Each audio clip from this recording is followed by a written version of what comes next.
710 KNUS in Denver. AM 1460, FM 101.1, The Answer in Colorado Springs. All along the Front Range, this is the Jeff and Bill Show. We hear both sides. Conspiracy theories. Many Americans think Trump's assassination attempts were fake. Survey finds. Yeah. That's interesting. We'll get into that report from the Washington Post.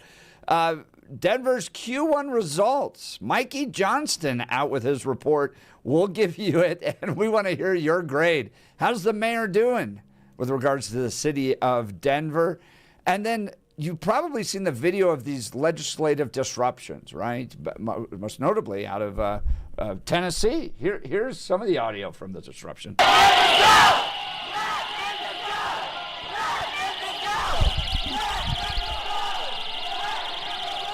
Those are Democrats angry about redistricting taking place in Tennessee. Would you like to see that type of fighting spirit from Republicans here in Colorado? We'll get into that discussion a little bit later. And then some new police shooting requirements that may be popping up. A last-minute bill introduced down at the state capitol. All of the latest news and comment coming up. Now is time for Blake Olson.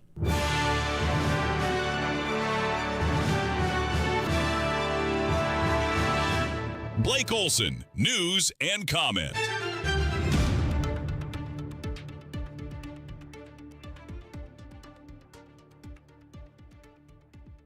We'll get to Blake here in just a second. In the meantime, we've got some great deals for you with Rocky Mountain Bargains. You know you got those summer camps coming up, folks out there. Well, we have exclusive access to huge discounts at incredible summer camps in Colorado Springs. For a limited time, get 30% off or more at the Soccer House Summer Camps, Pro Football Camp for girls and boys, Eagle Lake Day Camps, Air Force Football Sports Camps, Valley Christian Academy Summer Camps. Don't pay retail. Save big money. Get 30% off or more on summer camps at RockyMountainBargains.com. Spots will go fast, so hurry. Go to RockyMountainBargains.com for complete details. Back to Blake Olson with news and comment.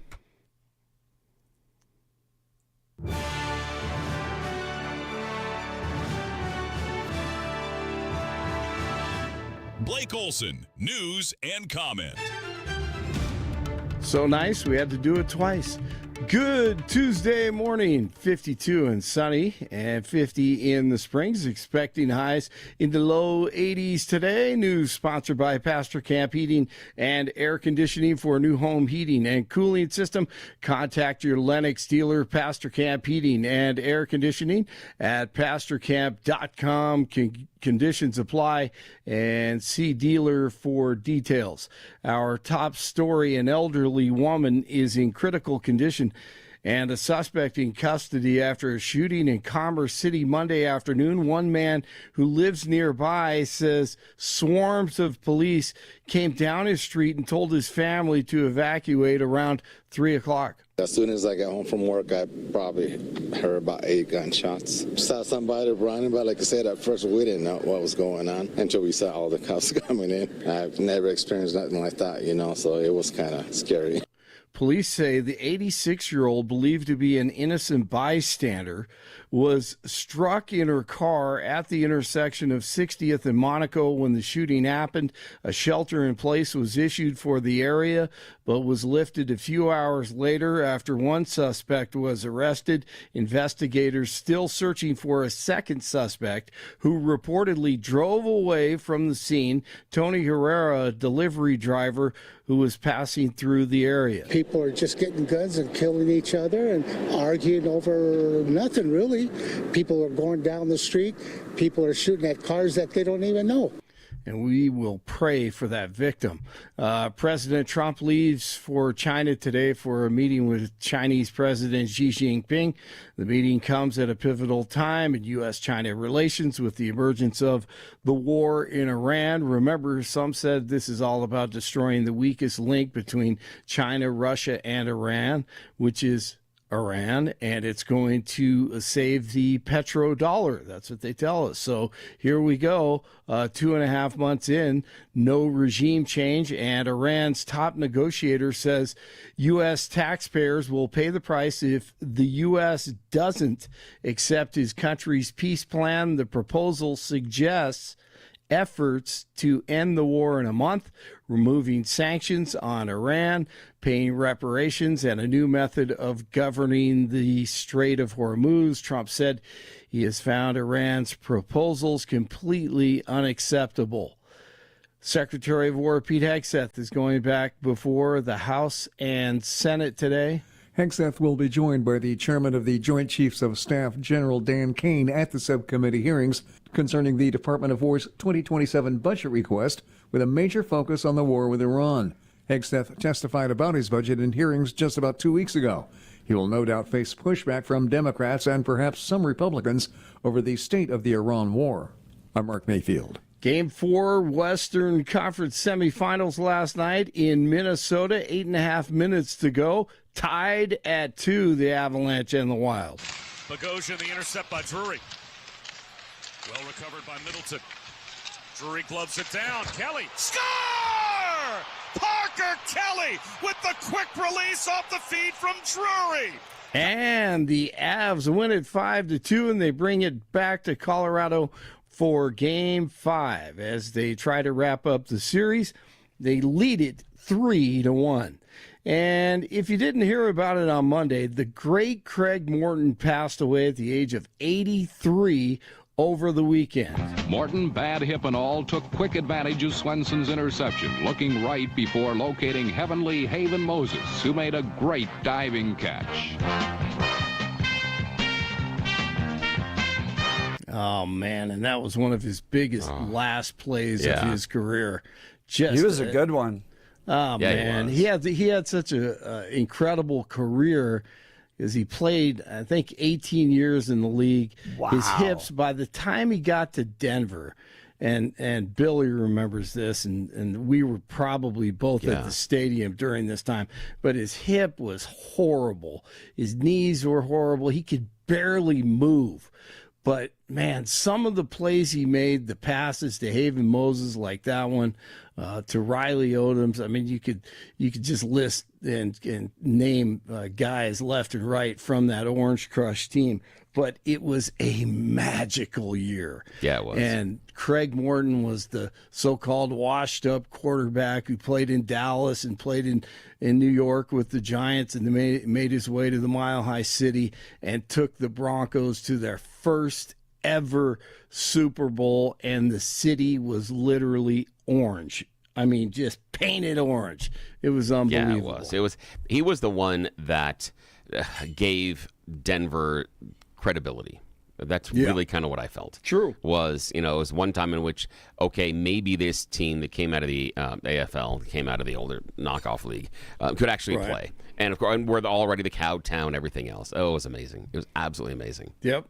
You're right. And the Cowboys got a lot of exposure because he was with a great organization. And you're right. And Denver was looked at as the cow town and the forgotten organization under flyover country. And man, it was magical times. I got to play this. This is great. There were so many great things. Here we go. Here's a little synopsis of the 77 season. At the age of 34, Craig Morton arrived in Denver.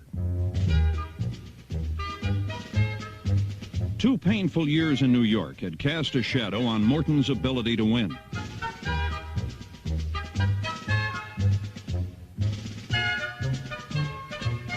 See his knees and his But the heartache hips. of New York was behind him. In Denver, his new teammates made him welcome.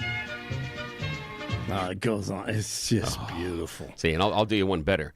Here is the Battle of New Orleans. The Denver Bronco fans may remember in that glorious season in '77. I know. Of course, it's a 70s song. Yes. 1978 will be the year the Battle of New Orleans will once again be here. A herd of snorting Broncos went a-thundering toward the goal, and they ended up in battle in your basic Super Bowl.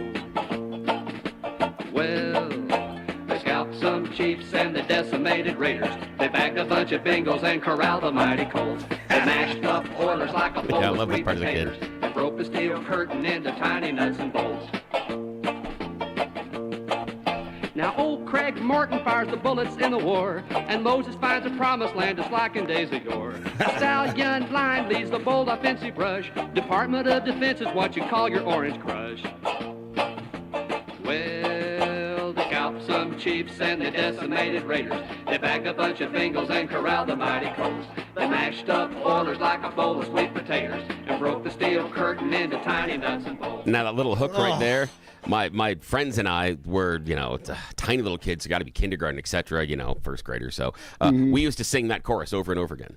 Oh, yeah. During like recess and stuff like that. Because That's we're right. so proud of our Broncos as a team, yeah. That was such 70s, 80s Oh, football. completely. Right? The Absolutely. music, Yeah, everything about That it was was like great, late by the way. 70s, yeah. So my best friend growing up his dad was a member of the Orange Crush. Oh, that's awesome. John Grant, defensive tackle. Yeah, John Grant. 77 was all there. So I remember all those guys, but I was so young. Yeah. But Yeah, they were all you didn't realize. they were all like retired dads at that point. at that point you didn't Yeah. know about Right. when they were playing.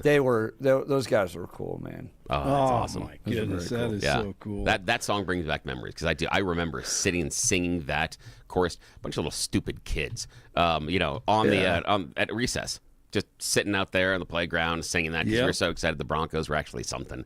Oh, it's fantastic. Yeah, I can't even tell you. Those are the days in which I was wearing very thick corduroy brown pants. And so it's those ones where you're walking down the hall and it always feels like someone is following you. It's like, whoop, whoop, whoop, and you're like, turn around. Damn it. Walk a little more. Whoop, whoop, whoop. What the hell? Yeah. And the butterfly collars. Oh, dude, yes. I rock the butterfly collars. The silk shirts. Yep. Oh, yeah. Okay, since you That's when you're played that styling. one, I'm going to play this. Have to play this one since Okay, got we're it. honoring Craig Morton. Let me see. insurance. Here we go. We got to kill that here. Let me see here, and I'll play it for you. I'm sure you guys heard. Everyone's heard this.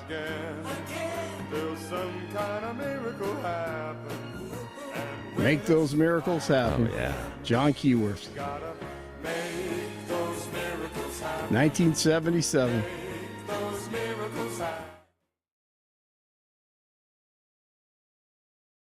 Nobody does it alone. Oh, it's awesome. If you're down,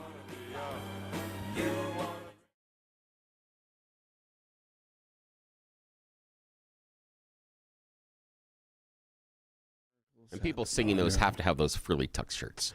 Although it just wouldn't be right. That's right. It just wouldn't look right. You didn't have a frilly tux shirt when you're singing that. Yeah. Oh, man, that's awesome. All right, so we what a- remember yeah. the late, great Craig Morton. Man, that was awesome. That was awesome. That was incredible. Great times.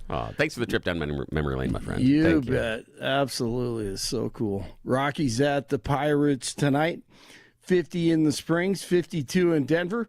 That is the latest. I'm Blake Olson. More of the Jeff and Bill show ahead on News Talk 710 KNUS in Denver, now on AM 1460 and FM 101.1 The Answer in the Springs. This is where you hear both sides. We are the Jeff and Bill show.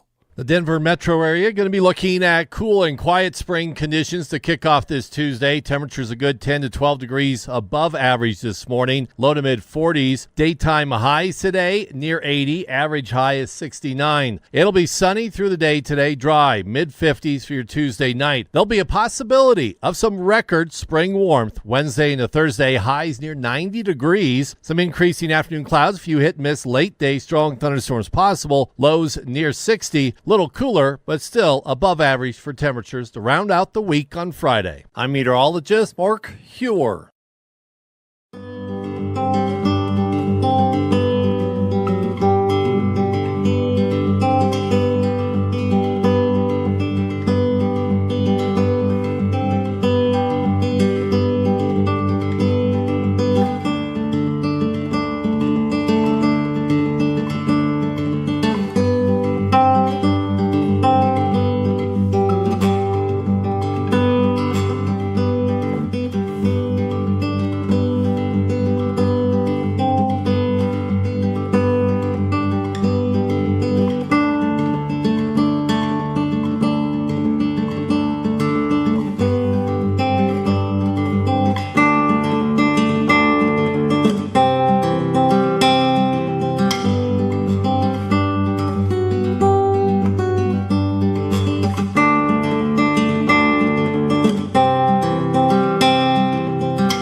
960 FM 101.1, The Answer in Colorado Springs. All along the Front Range. This is the Jeff and Bill Show where you hear both sides. Gigi from Park Hill. I remember when the news came to my school and all the kids had their Orange Crush T-shirts. I went to Phillips, and I was in second grade, something I will never forget. It was amazing. Buying the Orange Crush soda, it was just the entire town went nuts. It was awesome. I'm intrigued by, I watch these other leagues try to rise up and kind of try to match the NFL, and because that's the most popular sport in America. But it wasn't always that way, and I felt like it kind of had this really cool feel in the 70s, 80s that helped set it up to become the powerhouse it is today. I don't know. That's just like, I feel like it went through this like foundational building period in the 70s and 80s that have made it what it is. Yeah, and there's also a different time, a different number of sports, options. And at the time, we had no other major sports. The Denver Bears were here, but that's not a Major League Baseball team. So you didn't have any other real major sports. So the Broncos were it. So that was the only thing. And if you go to certain NFL towns and other basketball towns, and when that's the only thing, like in San Antonio, the Spurs are basically it. And so that's kind of what you're looking at is when you have only that one season, that one team. And it was nice for Denver that it was the NFL, which was the dominant one at the time. Well, I would say secondary at the time. Baseball was still dominant, I would say, in the 70s and early 80s. I would go with baseball. But it meant everything inside of the town. And, it did go through a lot of strange foundational growth because the league had to grow and it had to go through listening to those songs, it's kind of hokey. Oh, absolutely. Like right now, it's so overproduced, right? And everything's like epic and like, and back. It's just like it's banjo. like it's like a goofy game that kids played on the playground. But did you see the pants we were wearing and the sweaters? Everything was a little goofy. The haircuts were rather ridiculous too. So it's not like we were making the best choices in the world. Great time to be an American. Oh, it was wonderful. All right, I found this headline from the Washington Post fascinating, and I want to get your take, and maybe we can even see if Blake comes back on this one. Many Americans think Trump assassination attempts were fake. What? About 1 in 4 says the Correspondents' Dinner shooting was staged. Wow. Staged. Jeez. Which means that somebody went and found a dude in Los Angeles who really didn't like Trump and was like, you know what? Yeah. Grab a weapon, get on a train, go across the country, and then charge at the White House Correspondents' Dinner shooting. And will do what for your family afterwards? I mean, it was like, that's wild to me. 1 in 4 Americans think that the April shooting in the White House Correspondents' Dinner was staged. Roughly 1 in 3 Democrat respondents said they believe the event was staged, compared with about 1 in 8 Republicans, according to a survey published Monday in NewsGuard. Respondents between the ages of 18 and 29 were also more likely than older people to think the incident was staged. Here's where it gets even more interesting. Yeah. Okay. 24% of U.S. adults believe the incident at the Washington Hilton was fake, compared with 45% who believe it was legitimate. An additional 32% said they were unsure. But the editors said increasingly people on all sides of the political spectrum are distrustful of both the administration and also the media. But here's why I find this interesting. Yeah. We have more access to unfiltered news than at any point in world history. Nobody is, I mean, you can jump on X and watch straight up footage from what happened from people's cell phones. Yep. And yet we're more distrustful? Yeah. It's a weird thing, and I remember when we were going through the idea of the internet expanding, and the talk was that we would have all of human knowledge at our fingertips, and we would spend time learning, and it would be a great step forward in society. And instead, we've decided things like cat memes, and that we don't like to encounter stuff that hurts our predetermined conclusions. And so our cognitive dissonance is an incredibly strong barrier for us to explore and see new things. We are functionally, we are risk averse as humans psychologically. Also, we are a herd species, so we like to see what everybody else is doing, and we want to do it too. That's why it's kind of weird, but if you were doing like a xeriscape lawn, let's say you had a lawn company and you're doing xeriscape lawns, it is better for you to get 2 or 3 lawns done on the same block than to do 7 lawns over 7 blocks because of herd mentality. When the people on the block see it, they're going to join in. You're more likely to get more customers on that block in which you do 3 lawns rather than 7 lawns over 7 blocks, just based on how we are psychologically driven. And then you get into the fact that we have all this open information, but we also encounter a lot of fake information. And we've seen that online, that we've got a lot of stuff. So we are naturally distrustful. And as this poll proves yet once again, a reoccurring theme here on the Jeff and Bill Show, we are allowing our politics to determine our truth. Our truth and reality no longer determines our politics. We will actually go so far as to filter our reality through our politics. 1 in 3 Democrats believe the White House Correspondents' Dinner shooting was staged. Because something 1 happened. in 3. Yeah, because something happened that I don't like, and I'm afraid people that I may be aligned with might be involved. So the easiest thing to do is to discount that. It's the same thing as if you're confronted with stuff that you disagree with. How many times during the No Kings rallies did we hear, oh, those people are all paid protesters? How many times? Because it's easier to just say, I can ignore these people's activity and their voice if I believe that they're being paid. When I went down to that Bernie Sanders rally and everyone's like, nah, they're paid. I was like, nah. Yeah. Dude, bro, they are true believers. They're mostly boomers and they have their lawn chairs. Yeah.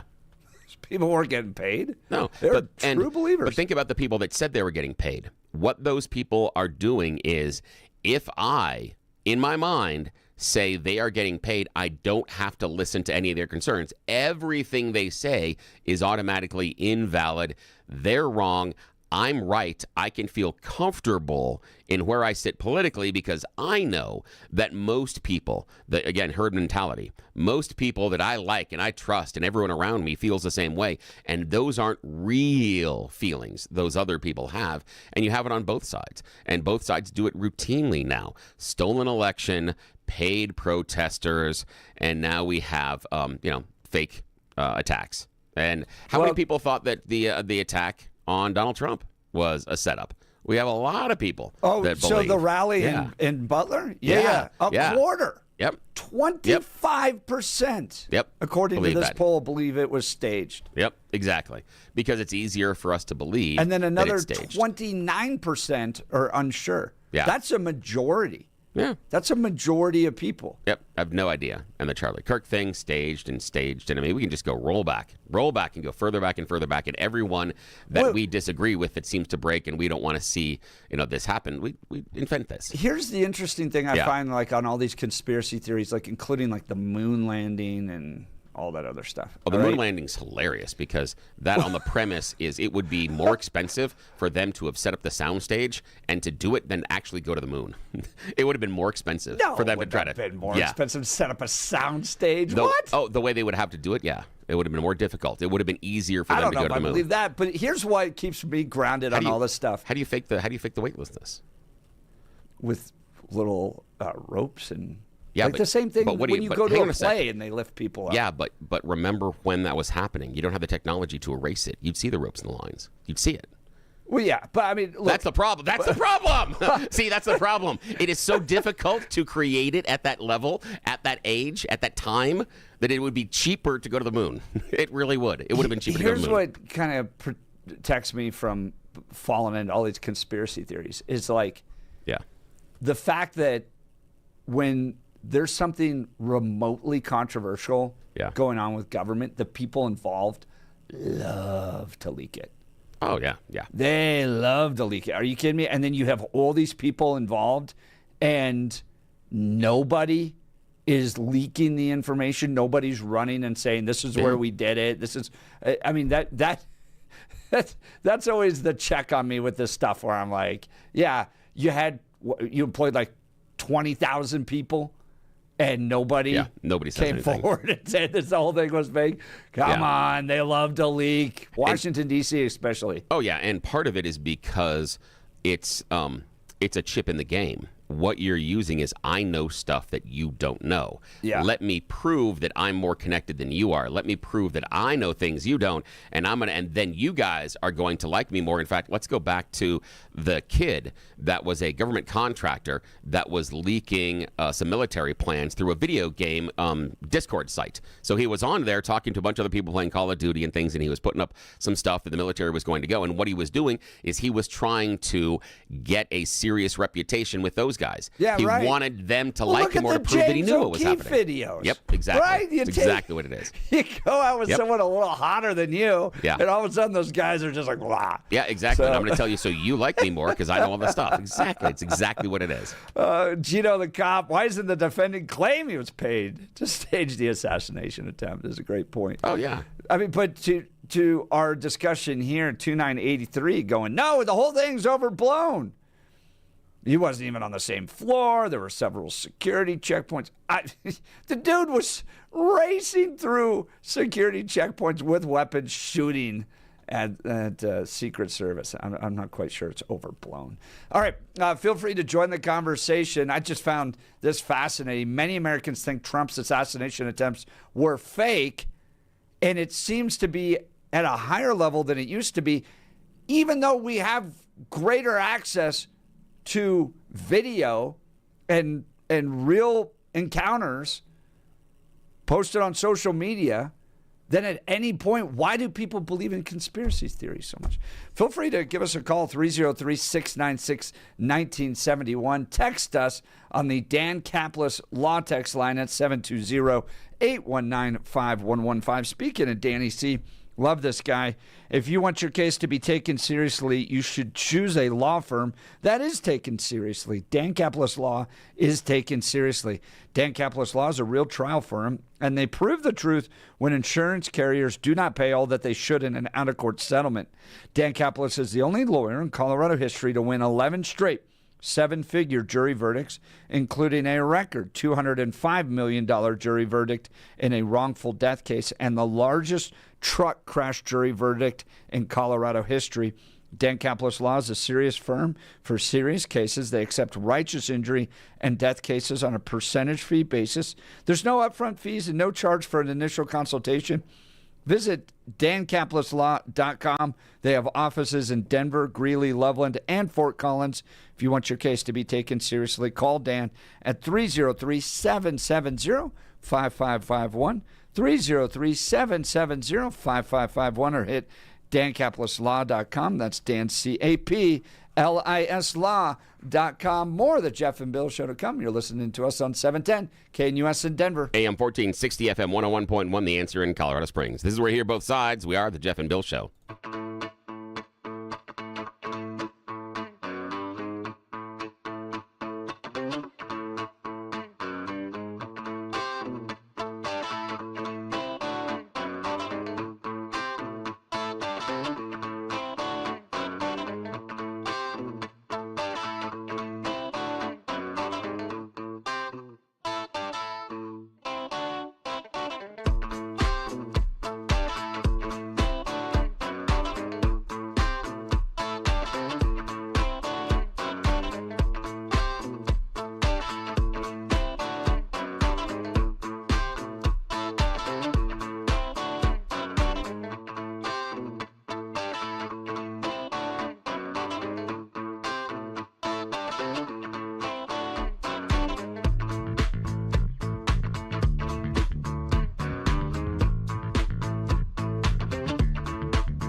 710 KNUS in Denver. AM 1460 FM 101.1, The Answer in Colorado Springs. All along the Front Range. This is the Jeff and Bill show where you get both sides, Billy. Things aren't good in the city of Denver. They're starting to send letters to the Denver Post. People are, where art thou, city services? Writes one man. Oh, really? Last November, my first Tuesday street sweeping was skipped in the Congress Park neighborhood. I reported this via 311 and was told that the service would not be rescheduled and that my street would be prioritized next time. They write in quotes. I spoke with my city councilman's office, District 10, which confirmed they received the same information. Now, the next time my address was scheduled for street sweeping, the first Tuesday in April, service was skipped again. I reported it to 311 in District 10 and was informed that due to, quote, limited equipment availability. Golly, what a great communist line. Get ready for limited equipment availability. You need that heart medication? Nope. Limited equipment availability. You need surgery quickly? Limited equipment availability. The service would not be made up, but that my street would be prioritized, quote, next time, unquote. My recycling pickup was also skipped in April. One of the solid waste service trucks drivers told me that due to lack of personnel, my route doesn't have an assigned driver. Whoever finishes their scheduled route first tries to get to my street by the end of the day. My May street sweeping was just missed again. No doubt I will be a priority, quote, next time. Why is this happening? Poor allocation of city resources? Layoffs? Does Denver's Department of Transportation and Infrastructure control too many city services for it to execute its duties efficiently? Clearly, citizens have no recourse. What are we supposed to do? We pay our property taxes every year and expect certain contracted services in return. Maybe it's time to skip a few payments. We can make it a priority, quote, next time, unquote. What a chef's kiss to finish that letter. That was Stephanie from Denver. City services look like they're being cut again and again. Things aren't going well. I mean, she has had her street sweeping services skipped now for at least 6 months, going back, I mean, even to November.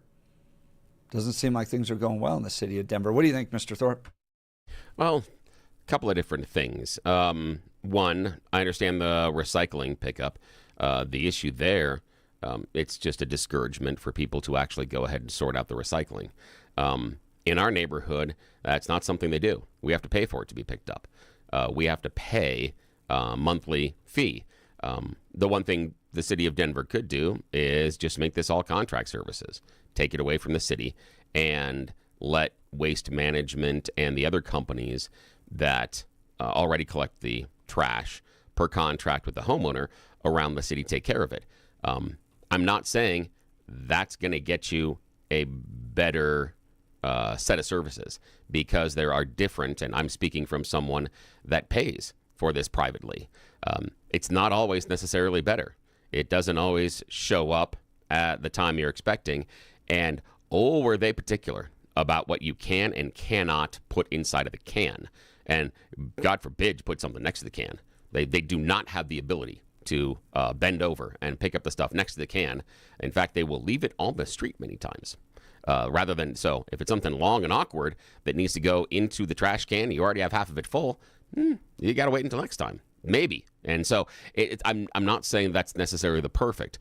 I am curious about the street sweeping as far as how that's scheduled, what the equipment is like, when is the last time it's been replaced, and what the drivers are.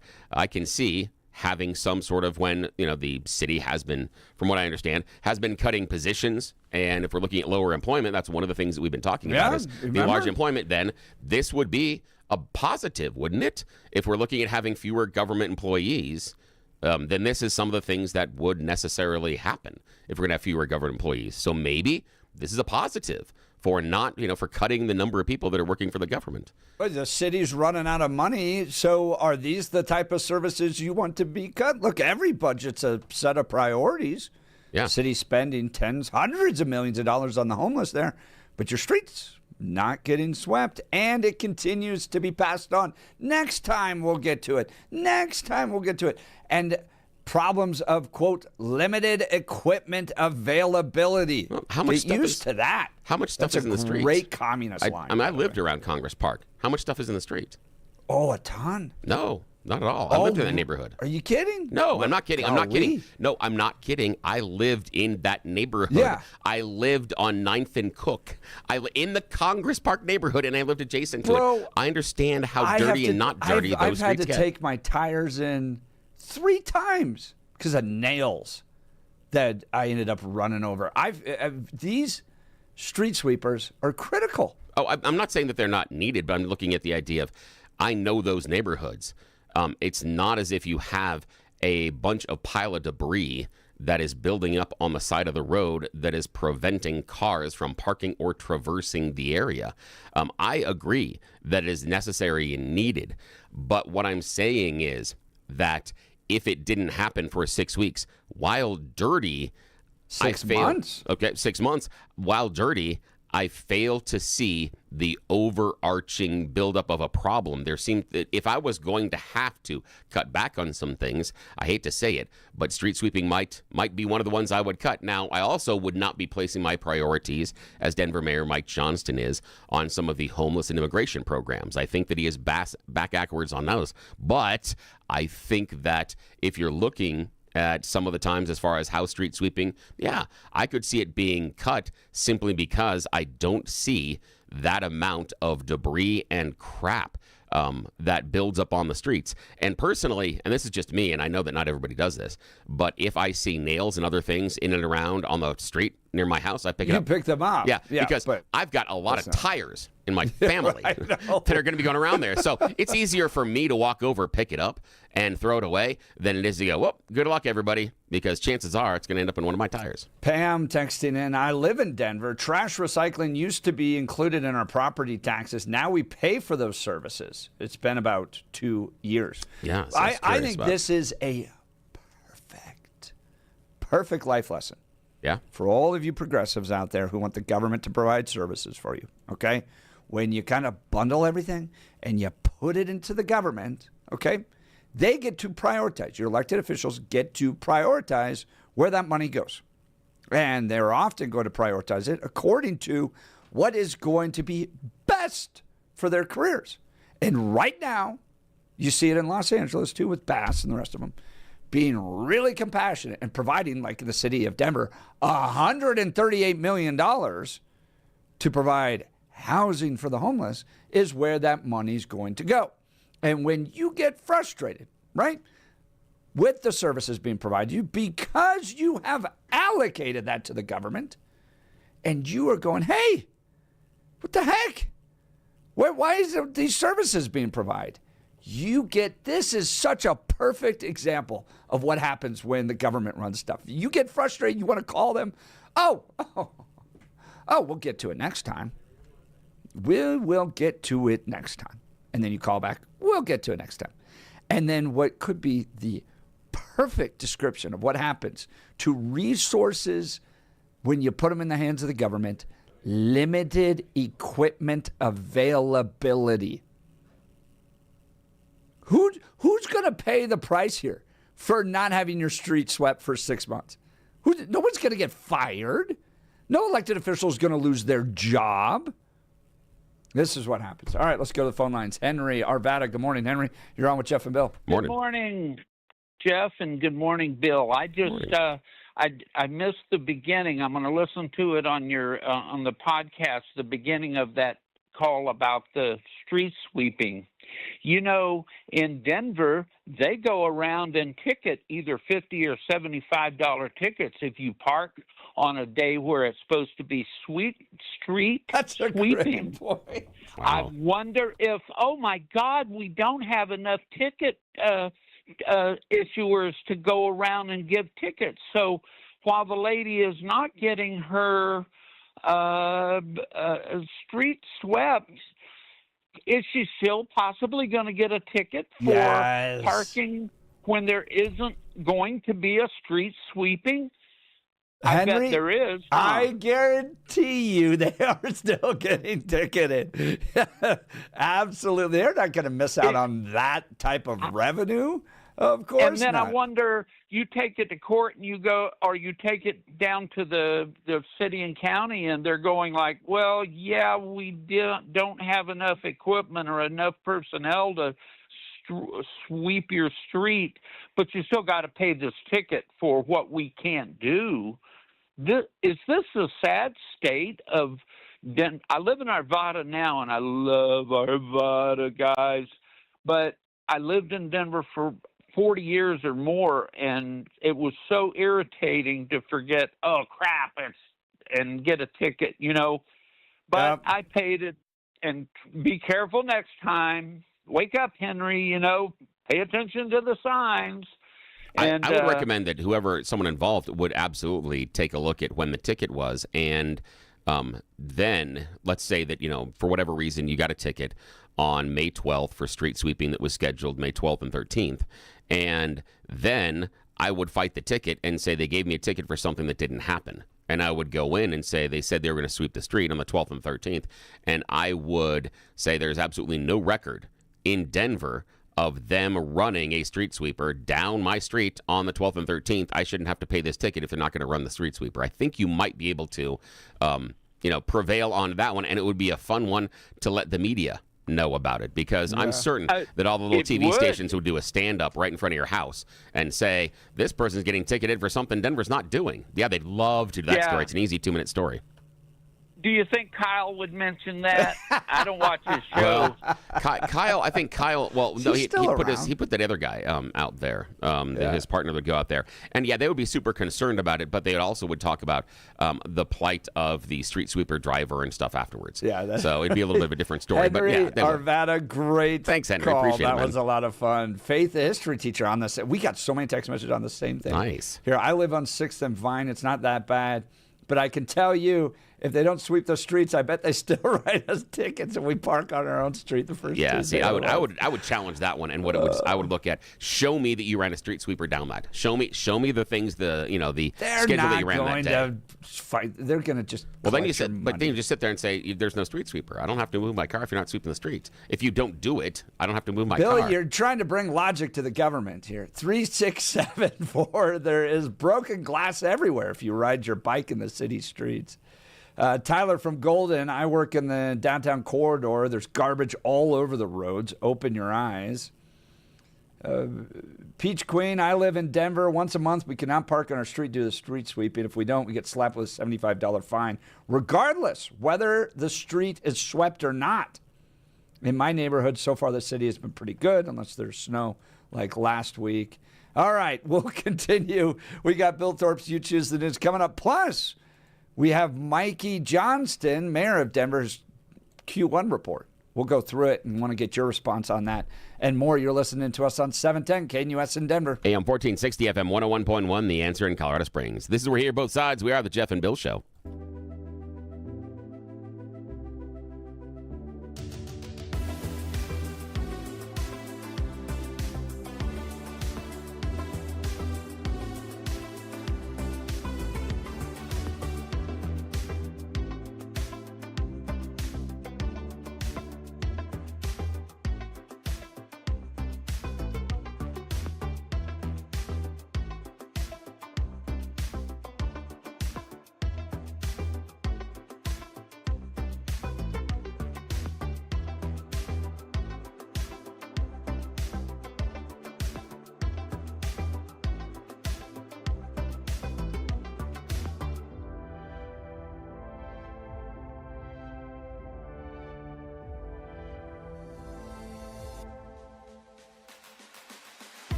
710 KNUS in Denver. AM 1460, FM 101.1, The Answer in Colorado Springs. All along the Front Range. This is the Jeff and Bill Show. Boy, we kicked it off this morning. Yeah, I should talk so about this many more. text messages. People feeling the street sweeping issue in Denver. All right, now it's time for Bill Thorpe's You Choose the News. Yes, it's the time where we get to the silly stuff because nobody in charge is awake until 7 o'clock. It's You Choose the News, America's favorite fake radio news game show. I've spent only moments this morning scouring the interwebs for really dumb stories about us humans, and then put these even more ridiculous headlines on top of them so that we can play this fake radio news game show with Jeff and Blake. As always, Blake Olson joins us from the news department. Jeff Hunt still in the studio. Gentlemen, here are today's questionable headlines. Headline number 1, becoming part of the problem. Headline number 2, midnight munchies. Headline number 3, that term is demeaning. And headline number 4, because condoms just don't work. Mr. Hunt. That term is demeaning. Yeah, that term is really demeaning. Isn't that right, Michael? May catch on to the 80s reference to a very popular TV show, but let's discuss it further. Here we find ourselves in Volvo, Illinois. The Volvo Auto Museum is scratching its head after receiving a $50 traffic bill, road fine in New York for one of the famous cars in all of TV history, even though the car has been sitting in their museum for years. According to a social media post, the traffic camera in New York City recently captured an image of KITT. Yes, the high-tech car from the 1980s smash hit Knight Rider, allegedly speeding through the city streets. The problem, the museum says, our KITT replica is sitting here. It doesn't go anywhere. We got security cameras. It didn't go anywhere. The thing is that it looks like it is all down to a novelty license plate. Now, in the TV series, KITT was registered in California. And somehow, whoever is racing through the city streets in New York, in their knockoff KITT, they put a California license plate on the front that has the exact same vanity tags. So the crack researchers in New York City figured, hey, it's on the TV show, and so the car must have come here from Illinois. And they sent them a $50 bill in the mail. The museum is still not certain what they're going to do with it. Yeah, like that's great, guys. All right, now, Blake, becoming part of the problem, midnight munchies, or becomes condoms just don't work. Let's go with the condoms. The condoms just don't work. That's what they're saying on Staten Island, and this isn't about the people. This is about the animals? New York City has snipped its way into Staten Island's deer population. Ha! Yes, pun intended. After nearly a decade of the once controversial vasectomy program, Parks Department data showed a 41% drop in the island's deer population. Yes, they're going around giving little boys snippy snippies when they're younger, and then when they grow up, they can't make little deers. They tried the condoms, but with the hooves, it's really hard to unroll them. Wait till we explain. Yeah. Wait till we explain banding, yeah, which is what happens to goats. Yep. Oh, geez. Okay, we don't even want to talk about that. It's painful. Okay. Now, Jeff, becoming part of the problem or midnight munchies? Midnight munchies. Midnight munchies. Royal Canadian Mounted Police in Alberta say a driver allegedly told him, I just wanted a burger. Oh, can't we all just get along? Mounties say Sunday, April 19th, shortly before 4 a.m. in the morning, the Red Deer Royal Canadian Mounted Police received a 911 call from a man requesting assistance at a downtown fast food restaurant. He said he has the munchies, and the restaurant's demanding that he leave. It's 4 o'clock in the morning. Damn it, give me my burger. He said he hadn't done anything wrong. He'd only driven 35 minutes to get his delicious burger, and he was really hungry, and now the restaurant workers are being mean to him. The restaurant wasn't actually open at the time, and the man was way drunk. So it was quite an interesting adventure when the police finally showed up. The man admitted, my burger? I've only had Tim Hortons. I was just very hungry. And he said, but I just what about the burger? Police spoke to the staff on site. They said, we tried to explain to the man, the grill's not even working, man. I got nothing. I can't do anything to help you out. Investigation led police to determine the man made the call, was the driver of the car, and they said, yeah, he's just very drunk, and maybe next time, sir, you order DoorDash rather than trying to drive 35 miles in your car hammered to get a burger at a place that's closed. DoorDash would tell you to close, and you wouldn't be able to keep your pants on, but oh well. No, hey. That's the end of it. All right, back to you, sir. That's the end of your Choose the News. All right, Mikey Johnson's out with a report on how Denver's doing according to his big goals. His citywide goals for 2026. Q1 results are in. We'll go through that for you, plus all the latest news at the state capitol. You're listening in to us on 710 KNUS in Denver. And AM 1460, FM 101.1, The Answer in Colorado Springs. This is where we hear both sides. We are the Jeff and Bill